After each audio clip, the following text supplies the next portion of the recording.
Inside the Vault, a Carolina Panthers podcast. I am your host, Ryan Smith. This is episode number 63 that we are brought to you by this evening. And my guest today, well, she is a jack of all trades, but really my co-host Ben Troop on Winning the Division, my other podcast, was responsible for me getting her on this podcast, setting us up. Two-time Emmy, a winning TV producer, sports reporter, content creator. You know her as host of the Blitz podcast. Let's welcome Miss Deb Whitcas. Deb, how's it going? Good. How are you? Great to have you, Deb, and Excited to be Ben for here. setting us up and getting this Yeah. started. So I know Ben and you go back a little bit of time, so thought, Yes, he's yeah, on my podcast every week. We do game picks, and he was like, my boy covers the Panthers. I'm like, I'm in. Used to be a big Panthers fan, so yeah. Um, well, let's get into it.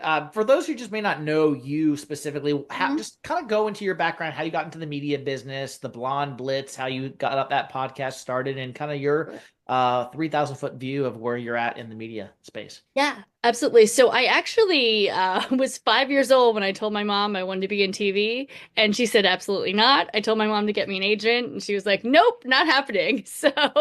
But she did put me into, theater and dance classes and that whole thing. And I also grew up in sports because my dad played for the minors for the Philadelphia Phillies, and so I loved being in the stadium and learning from him. I played softball. And he was also a professional bowler as well. So I think, my dad probably wanted to have a boy. He had a girl instead, but he got a girl who loves sports. So that's all that matters, right? Yeah. Uh, so yeah, the first part of my career, I didn't actually start in sports. My first part of my career, I worked in unscripted television, still dabble in that a little bit as well, because you got to pay the bills. Sure. And yeah, so I've worked in probably over 30 shows now in the unscripted reality genre. But about 5 years ago, I was working on three different shows and they all got canceled all at the same time. And I thought to myself, okay, like this, I kind of saw the writing on the wall as to where reality was going. Right. And I was like, I have to pivot into something else. And what else can I do? And in popped in my head sports because I've grown up with it. I love it. I know the game. Yeah. So I basically decided to pivot right in that moment and literally looked online and said, how do I become a sports reporter? And Googled that, and Lee Steinberg's his convention, his media career fair Yeah. showed up.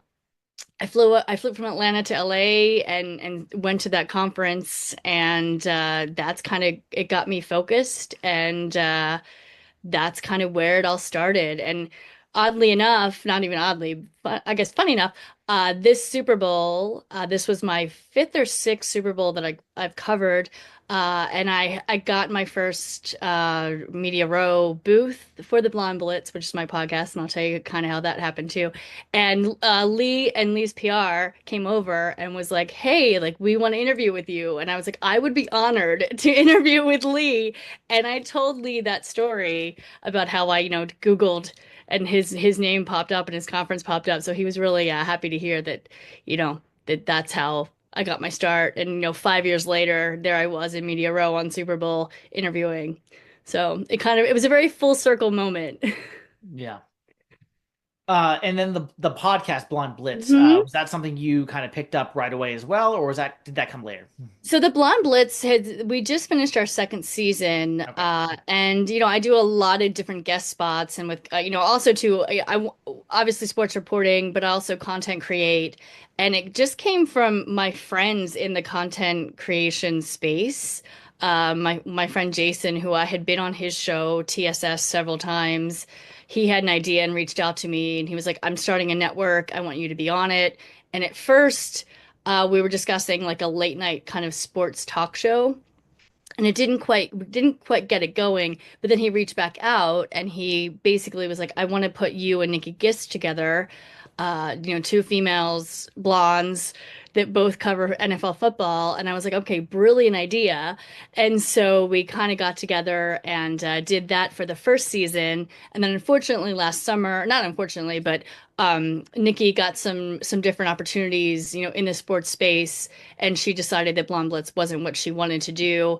And so I was left either not do it or do it on my own. And I really, I'm passionate about it. I love the show, and yeah, I kind of reformed. I decided to go with it, and did it last season as the main host, and then brought on my friends, Ben included, and we just kind of, Blonde Blitz is basically a blitz of everything NFL. So we cover all 32 teams. We have a bunch of segments on, hot topics, headlines. We do a comedy segment.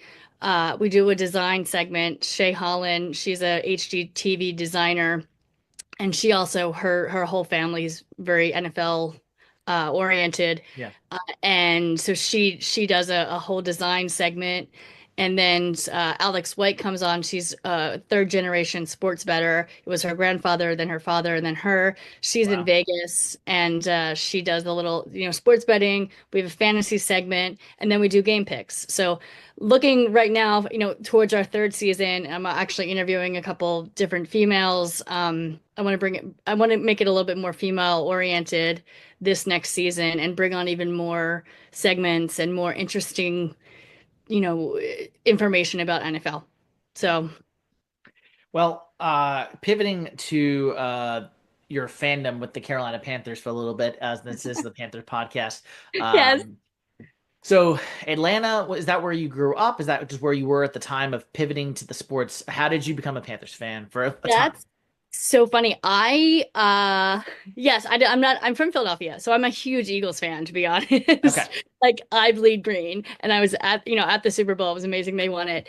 But no, in Atlanta, it was interesting because God, Atlanta's so I was there for work, to be honest, and I Yeah. really had no friends. And so I would go out and, make friends at the bars, and everybody was watching football, and it was a lot of college football too. Yeah. And then I wound up meeting a player and became friends with him, and he played for the Panthers. And I literally just kind of started following his career. And then I became friends with, like, that kind of led me to, like, hang out with other players. And then, yeah, then all of a sudden I was like, oh, let me do it. And that was when I decided to do my first podcast, which was Touchdown Timeout. Okay. And, I had a great interview on that with Brandon Zylstra, who was a former wide receiver. Yes, Zylstra. Yeah, Yes, I he's love in Brandon. Detroit now. Yeah. He's a Detroit. Yeah, and his brother too. Yeah. So both the Zylstras were at Detroit. So yeah, that's how I just started. And then Cam Newton, like, love Cam. I don't know Cam. I've seen him. He's seen me, but he wouldn't know me by name. And then, I'm a huge Greg Olson fan. Luke Kuechly, obviously. Who else was there? CMC, DJ Moore. I actually, I actually escorted. I shouldn't say escorted, but don't get the wrong idea. Yeah, yeah, yeah. I worked at the athlete gifting suite one year, and I met DJ there, and we had a blast. It was him and his entourage. It was his rookie year, and he killed his rookie year, if you Oh yeah. remember. Oh yeah, of course. He was so good. He's from Philly, so DJ was the nicest guy ever. And I actually should reach out to him for an interview. But now that he's with Chicago, but I was bummed when he left. I have to say, I was bummed when he left the Panthers. Was also bummed when CMC left too, to be honest. Yeah, we can get into that a little bit. The people who know me well, yeah, we can get into that. Yeah. Whew, yeah. So I followed the Panthers in '01 was my first season. That was our 1 in Okay. 15 season, where our first game we played the Minnesota Vikings and we won, and we were 1-0, and then we managed to lose 15 straight, and it was just absolutely wonderful. Oh, That was my first season as a okay. Panthers fan. George Seifert was the head coach, former 49ers Okay. coach. And then John Fox comes walking in the next year. I believe they go 7-9 if I'm not mistaken, or somewhere in their Mhm. range at 02, kind of set the foundation. And then they're in the Super Bowl in '03 Yep. against Tom Brady and the New England Patriots. And that's the Yep. Super Bowl that everybody just remembers the Justin Timberlake, Janet Jackson thing at halftime. They Yes. don't remember the actual game. It was one of the best games in Super Bowl history. If you go back Right. and look at, I mean, Tom Brady on all of his, it seems like he's on so many documentaries at this point, but I think it was one of the ones called, I think it was Tom with versus Time or something like that. I think that was the one. Okay. Um, he talks about that Super Bowl all the time and Yeah. says, that 2003 Panthers team was the best team we had played against on the defensive line. And I just kept getting peppered every play by Julius Peppers. And I just kept thinking, Love Julius Peppers. yeah, he's Wasn't like, He was in that. The one thing about Chili Peppers, wasn't he in that video that he did a? He It was wasn't he in the Nelly, It's Getting Hot in Here not video? Nelly. That's right. Nelly. Okay. Yes, he was Yeah. in that video. Yes. So I funny. don't know a lot of people that know that. You might have just broke some news for the listeners there. I knew that, but I don't know if a lot of listeners might have known that. So, Deb from Blonde Blitz breaking some news here. There we go. Yeah. So anyway, so that's kind of the start of my Panthers fandom, and then obviously I've been doing the podcast space here for the last 5 years or so, different places. This Panther Mhm. podcast probably for the last 2 years or so. Okay. But yeah, so Yeah, Panthers. it's a But rough space to be like the you Panthers know, podcast we're right on the now. up and up. We're I'll on the say, up and yeah, up. I feel like you guys had a better season this season. And, I think with Bryce Young, I actually believe in Bryce. And I Oh, I think do if you too. I add I do some, too. I'm I a mean, big Bryce guy. yeah, Um, Adam Thielen's great. So is Hubbard. But I feel like if you add some wide receivers, we'll have some more weapons and you guys will do better. yeah, let's talk about that. So, Bryce Young, currently the QB1 after last season's benching, comes back, leads the Panthers to a nice stretch down the stretch where we could have beaten the Philadelphia Eagles and the Kansas City Chiefs. We had both of them It's real dead to close. rights, essentially. Yeah. Um, and Yeah. that and that I think opened up a lot of eyes for people. So Hmm. a free agency has come and gone. Panthers got safety Trevon Morningwig from the Las Vegas Raiders, Turk Wharton from the Kansas City Chiefs, Yep. among others. Bobby Bones the third from Bobby Rams. Brown. Yeah. I absolutely love that guy. Yeah. Underrated signing for the Panthers. Patrick Jones the second defensive end from the Vikings, Yep. and going And down the line a little bit more. Uh, Deshaun Wharton too, right? yeah, Turk. I call him Turk Wharton. I think Oh, that's, okay. they Okay. call him, I think, Turk in Kansas City. But I'm like, yeah, did you see that? Okay, got yeah, it. yeah. Turk Wharton and from Kansas City. And those are some of the main ones. And I know there's others. I'm probably leaving out, Yeah. but in your eyes, you kind of alluded to it with the wide receiver pick. But is there a position that you think, like personally, I think it's edge. I think the Panthers need a Hmm. stud edge guy to replace now. And Brian Birds was it for a bit, but Hmm. we need a stud edge rusher to replace kind of the lack of production that we have right now with Clowney, with Wanham, who's Hmm. both a little older. Patrick Jones is a backup in Minnesota, 7.5 sacks last year. Maybe he can be that depth piece for us, but I think they need a solid edge rusher, and I think that's what we're going to go with in the first round of the draft is some type of Okay. edge rusher. Yeah, and I feel like definitely defense is where you guys should go with your first pick. I think, you guys said the defense was a little, they allowed more points than any Team in team. NFL history. We can just You know? it's out there. It's out there, Right, Deborah. We exactly. are I'm not saying unashamed here. anything, no, nothing nobody knows. So Yeah, everybody yeah, knows. It's out in the streets. I Everybody knows. definitely think your defense is where you should definitely go with your first pick. I love the fact that they just re-signed JC Horn, though.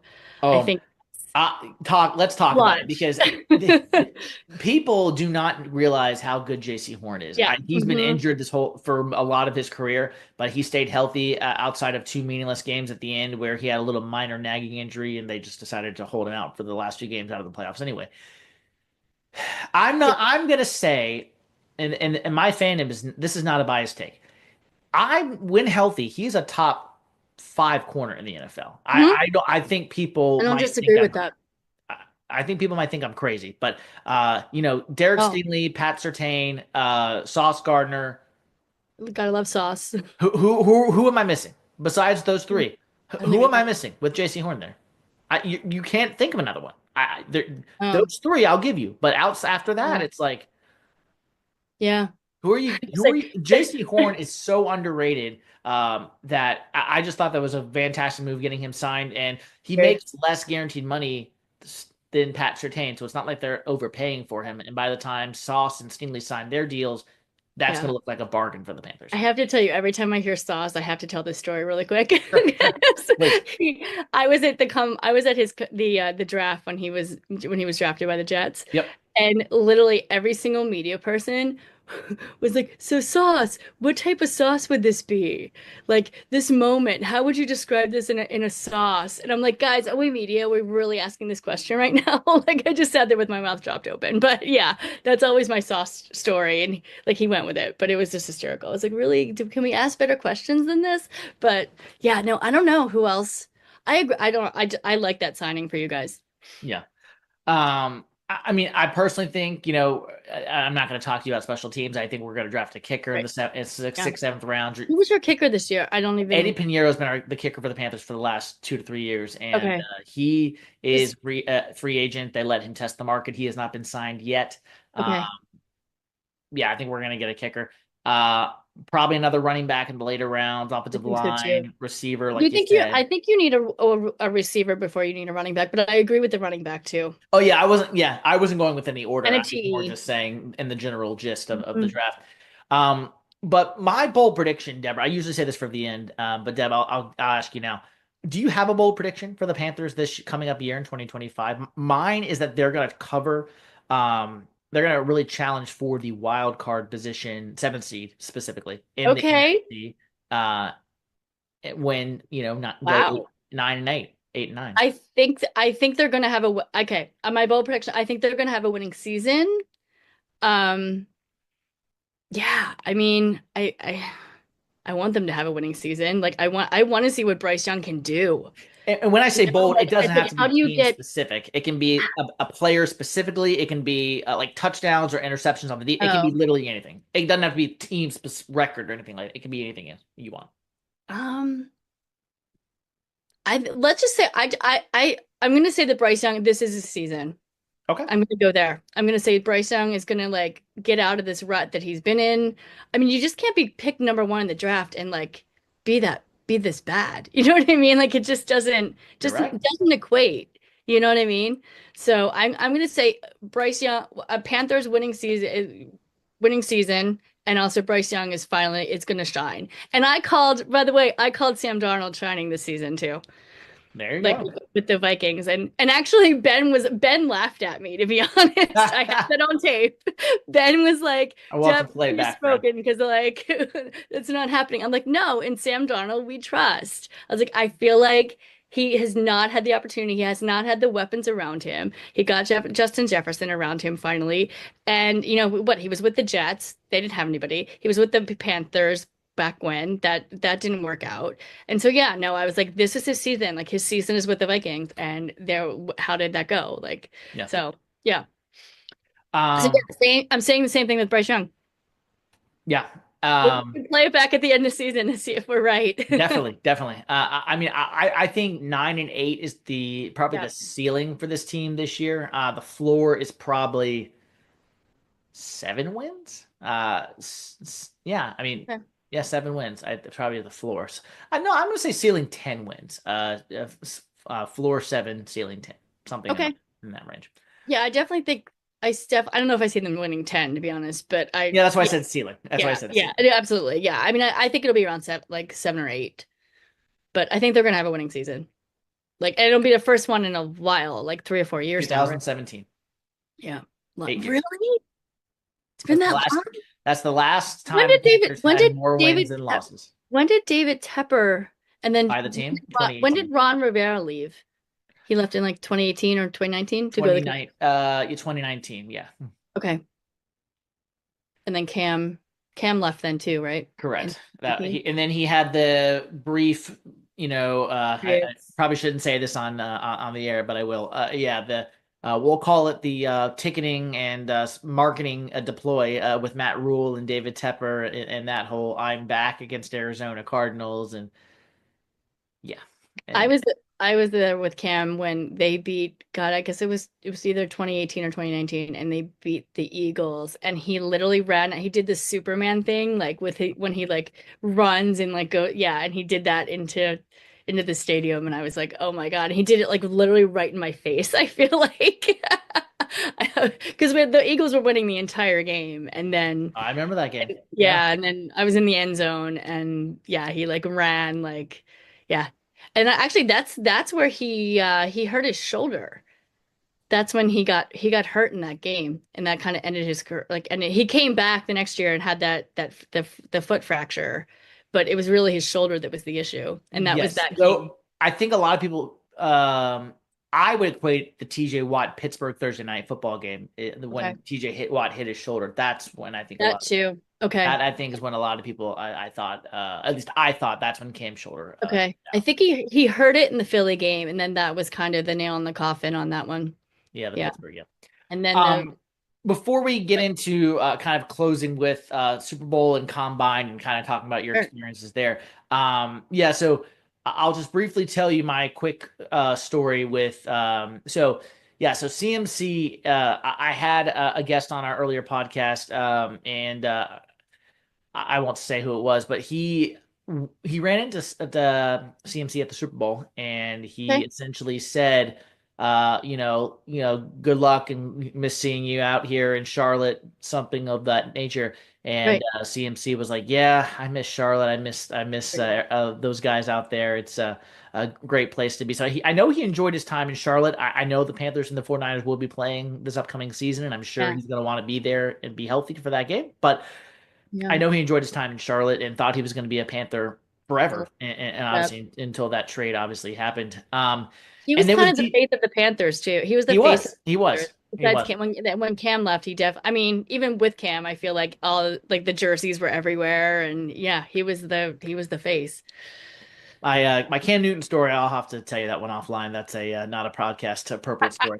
And then and then DJ Moore, yeah, as a Panther fan and content creator, looking back now, I think if you think about it, the Panthers are really just getting out from that trade that sent DJ to Chicago and getting Bryce Young at number 1 overall from a draft picks and you kind of, I guess, I don't want to call it boost, but just kind of the setback that did for the Panthers overall. We're just now getting onto the other side of that from that trade that sent DJ Moore to Chicago. Because looking back, hindsight always 2020. I think most Panther fans will tell you Brian Burns should have been the one in the trade instead of DJ Moore. But at the time, I think their thinking was, at least from Scott Fitterer's perspective, former GM at the Panthers, well, defensive lineman, defensive tackle, not as easy to replace. Let's keep them and then send the receiver. If we have Yeah, to send somebody, send the right, receiver. And I right. think if they had to do it over, I think they would send Brian Burns. But Yeah, obviously, you can't do it over. Hindsight's always 2020. But yeah. yeah, so yeah, being a Panthers fandom and then content creator, it's a fun place to be. The team is going up and up, like you said, and Mhm. it's going to be a fun season this year. Hopefully, finally a winning season and first time in 8 years. You think I, it's I that mean, one? real quick, that's the 15-1 season when we went to the Super Bowl against Peyton Manning, who could not throw, and I still we can I'll get in trouble if I say what I really think on here, but Kotri caught the ball for all those Panther fans. He did catch the ball in the Super Bowl. That was still a catch, just like Des Bryant's was a catch back in 2014 in Green Bay. That was also a catch too, and I'm not a Cowboys fan. Um, so anyway, and Peyton Manning couldn't even throw in that game, and still somehow the Broncos beat the Panthers that game. But anyway, not salty at all there.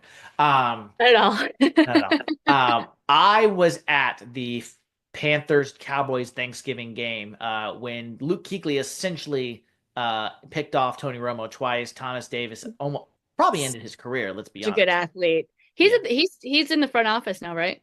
correct. Mhm. He's with Right. the now he does the radio booth Okay. with the Panthers. Yeah, Jake Delhomme and Luke Kuechly both with the new shirt off. So Greg, yeah, and we all see Greg Olson all the time. So yeah, no, that's a good they're a good group. Well, and I don't know if you know this, and the listeners probably know this. There's a Charlotte Christian has a middle is a they have a middle school team called Charlotte Christian in Charlotte, and Greg Olson, Luke Kuechly, and Jonathan Stewart are all part of that coaching staff. oh, that's cool. Greg Okay. Olson's dad is Greg also still goes because his with them kids as grew up well. there. Yeah, it's They still quite probably he probably still lives there because there's he no does. reason. Yeah. Yeah, he has a house there. Yeah, I'm sure. Yeah. And then Todd Blackledge from NBC is also on that coaching staff. Mhm. Um, yeah, and they've got a star-studded coaching staff on that middle That's school amazing. That's football team. amazing. Yeah. It's pretty cool. But pivoting for the time that we have left, I want to switch gears now for you mentioned media Radio Row for the Super Bowl, and then obviously the combine that you just went to not too long ago, Yeah. earlier last month. Talk to me kind of about your journey getting to go to the Super Bowls, getting to go to the combine. Do you have a favorite between the two? Is there one that might be more, chaotic than the other Yeah. one? Is there, well, just kind of give us your Sure. snapshot of your experience and um, who's, I'm asking so many questions. Who is That's the okay. best the best interview that you've had? Like, it's like, oh my gosh, I can't believe I got to talk to this guy. And who's someone that you look forward to maybe doing in the future? As far as like the different NFL events, I mean, Super Bowl is the like creme de la creme of everything. Sure. I little this season and all the other seasons, I have an Excel spreadsheet that I just go and just I go literally this season. I went from 6 a.m. starting makeup every day at 6 a.m. and I went until midnight every single day I was there. So we start with opening night. And that's when all the media gets to interview all the players. There's different we're in the stadium where the Super Bowls are being played, and there's different stations, and you go up and you just interview, as many guys as the athletes as you can, the players. And so that kicks it off. That's opening night. And there's the fans, are in the stadium, kind of watching, and it's a ton of fun. And then there's just so many different charity events and parties and media availability the entire week, and so that it's just so amazing, and the energy is amazing as well. I've also been to the draft, so I covered the draft. I'm hoping to go to Green Bay this year. We'll see. I have to ask for media credentials. And I'm actually doing it today. They just emailed the press release saying that it's available. So I'm like, all right, let me do it. So that the draft is fun too, because it's like this is you see these guys who they've played football since they were 3 years old, and Yeah. their dreams are finally coming true. So I have to say, I love that. I love like living out your passions, and I love living out, your dreams. And I'm, so proud of anyone who tries to do that or can do that. Because life gets in the way. You know what I mean? So it Absolutely. doesn't always work out like people, but you just have to keep trying. And I feel like to see these guys work so hard and to, achieve what they're, achieving and being in the NFL. It's a very special night. It's a very special energy. And I love feeling that. And then Combine was great too, to just talk to the up and coming guys. And I asked a lot of them, what do you bring to the NFL? And a lot of them had some great answers as to like why they should be in the NFL. Because also too, they don't know who you're like they don't know, like they are obviously they're interviewing with the teams, but like they Sure. don't know who you are, or you Right. know what I mean? Like Right. you could They're be, naive. Yeah. yeah, like they don't know so they could just be like, I could be someone from the team just like acting as media, you know what I mean? So like their Right. answers are all very so no, Combine is cool too, and to see the on-field workouts and the drills. And I love the 40. I'm obsessed with it. I was very very impressed with Pierce Jr. this year, one of the Yeah, DL. he's a good pick, I think. Amazing. And I'm hoping the Eagles can get him at 32. I don't think he's gonna drop that low, but we will see. So Combine's a great energy too. It's not as I liked it a lot because it's not as crazy as Super Bowl. And you can actually sit down and like actually have a conversation with people, or like if you see one of the head coaches, like it's Super Bowl, like you're not getting close to Andy Reid besides the media availability when he does his Right. press conferences, or like Nick Sirianni, like no way. But like at the Combine, you can actually like if you see them, that they will talk to you type thing. You know what I mean? Like not always, but it depends on Right. who it is, the timing. And but it's funny because there's Starbucks that's in the middle of Oh, yeah, they're were like you wrapped up famous. in that? Everyone heard that Well, story. no, I wasn't there with, was it Ian Rappaport and who was Jordan, it in the media? I Ian wasn't Rappaport part and of Jordan that. Schultz. Yeah. Yeah. So, but no, there's a Starbucks in at the Combine, and it's like right. There's like four hotels, and then the stadium is also connected to it. So everyone goes to Starbucks. Like who did I see? Everybody. Like I saw Sean Payton get his get his coffee one morning. And I actually had taken a picture with him at Super Bowl too. But so yeah, it's kind of fun. Like it's good to network there a little bit too, because everyone's just kind of chilling. So you just see different. It's just not as stressful. I ran into Brent Selleck, who I'm a huge Eagles fan. So Yeah. he was there. He was scouting for the Eagles, and so that was cool to talk to him. Of course, they're not going to tell anybody anything, Sure. but we were like, I was with one of my friends he also is the sports arena. So Eric Wilson, he's a content creator as well. And he's like, "Hey, if you guys have an extra spot up there in that Eagles booth, we'll be there." But we tried to get in the Eagles suite. It didn't work. But hey, might as well ask, right? As we'll try, yeah. So yeah, so that's kind of the difference between the different events. I always, try to go to as many as I possibly can. So I've been to two combines. I've been to one draft. I did the draft in Vegas, and then I've been to eight Super Bowls, but Oh I've, wow. I've actually been media for five or six of them. So the first time I was media credentialed was for the Tampa. It was Kansas City versus the Buccaneers, and Buccaneers won. The So COVID Super Bowl. that was COVID year. Yeah. So is there a person that you enjoyed interviewing between the five, six Super Bowls that you got to interview that stands out?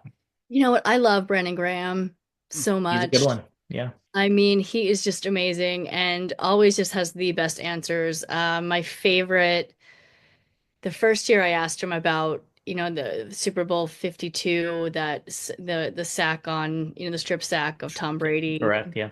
Like, can we expect something like this again, Brandon? And Yeah. he was like, it was just a spur of the moment thing. Saw him in front of me and just went for it. So that was a great answer I gotten from him. And then this Super Bowl, I asked him because he's the last Eagle standing, Yeah.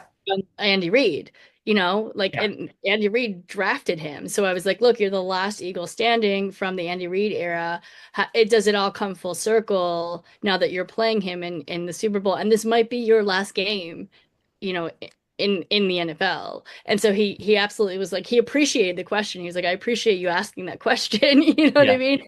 And so yeah, and I forget exactly what he said, but he's like it's absolutely a full circle moment, and you know just happy to be here and happy to play. I mean, he was hurt, and he was able to get back and he made, had some plays on the field during Super Bowl. So yeah. Is there a person that you want to interview in an upcoming Super Bowl, combine, whatever, that you would it would be, I don't want to say a dream come true, but just someone Right. that sticks out in your mind that you feel like would be a good interview?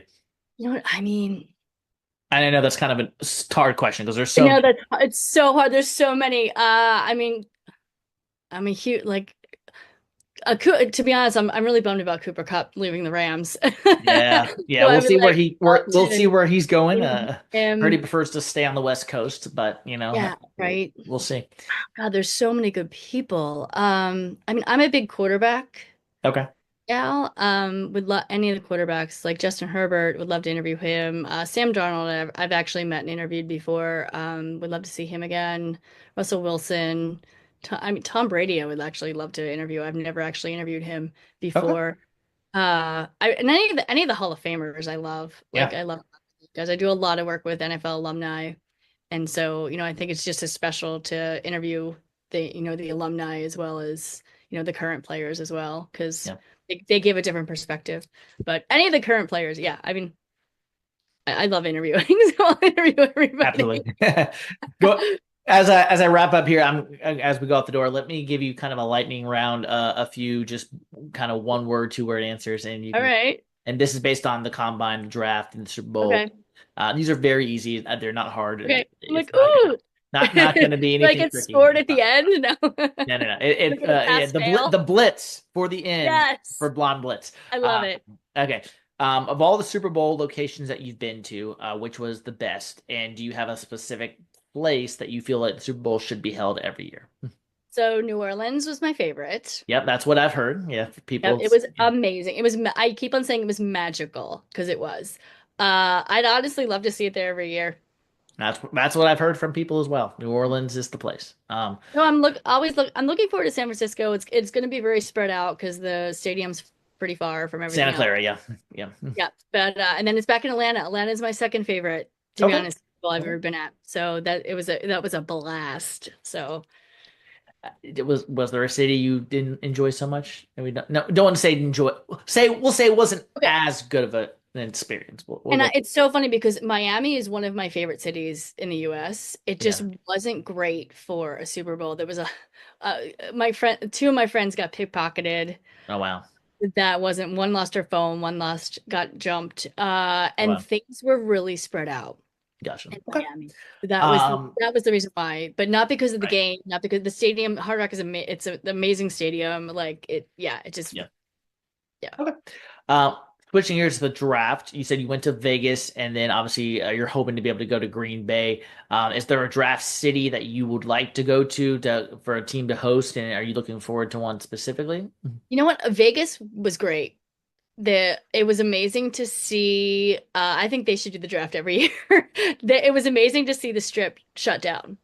I don't think I'm ever going to see that ever again in my life. Yeah. So we were sitting there walking the strip, and it was completely shut down. And Yeah. it was just it was, and then the Bellagio fountains, everything was built up right around there, and that's where they had the red carpet and the NFL honors, and they were going to have the players come in like on the gondolas and stuff. Oh Like yeah. Oh yeah. it was a whole production. And I mean, Vegas is a production as is, and Yes. to add the draft to it, it was even more of a thing. So I would like to see the draft in Vegas every year. When it comes to the combine, where is your scale on hot food? St. Elmo's, and have you had the shrimp? I have. It's the one thing that we got. So I went to St. Elmo's the first time I was at the combine. Didn't make it this time, but we went to, oh my gosh, it's a sister restaurant because they had the shrimp. And so we had to get it. I was with three or four of my friends and I was like, guys, you guys want to like split the shrimp?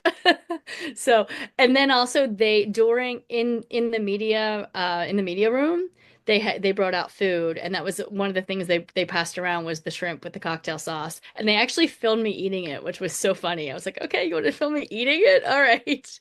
So they filmed my reaction to having the shrimp in the media room. It was That's super funny. weird, but fun. Yeah. Yeah. Well, as I head out the door, Deb Whitcas from the Blonde Blitz has been my guest today here on Inside the Vault. Deb, before I let you go, where can people find your work? Talk to us about any projects you're working on, things you want people to know. Yep. You can find us at the Blonde Blitz. I got a website. We're on that sports podcast network. We're also on Onstage Plus, which is a streaming TV network. Soon to be on DBTV as well, another international streaming network. And yeah, you can find me at on IG at the Blonde Blitz, as well as Sport Report Deb, and yeah, on YouTube, the Blonde Blitz. So yeah, Okay, we're around.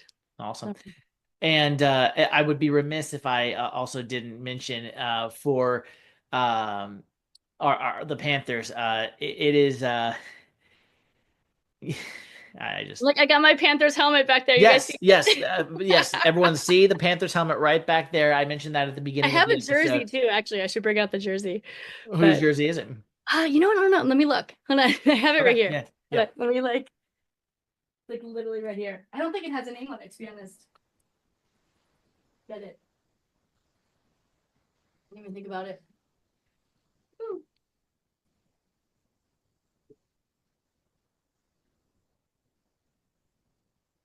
Should have had this ready. I think I bought it. There we go. Yeah, there's no back. Oh, okay, okay. It's like a shirt, but I think I bought it when I interviewed Brandon, I think.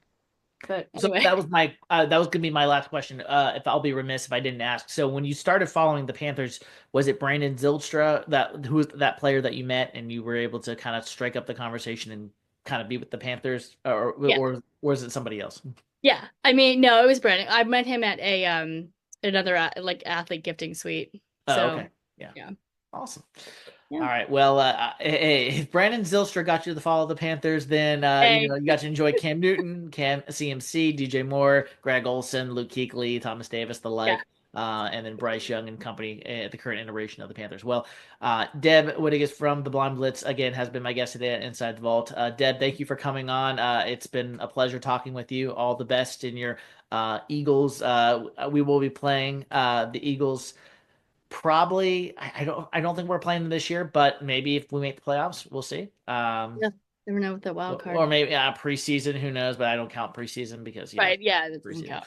I can't wait. Cannot wait for preseason though. I'm already missing football. Oh So boy, yeah. Well, we will talk to you down the road. Thanks again for coming on, Deb, and we'll talk to you later. see you soon. Thanks, Ryan. And Bye, that'll guys. wrap up this episode of Inside the Vault, episode number 63. Rate, review, and subscribe wherever you get your podcast, and we will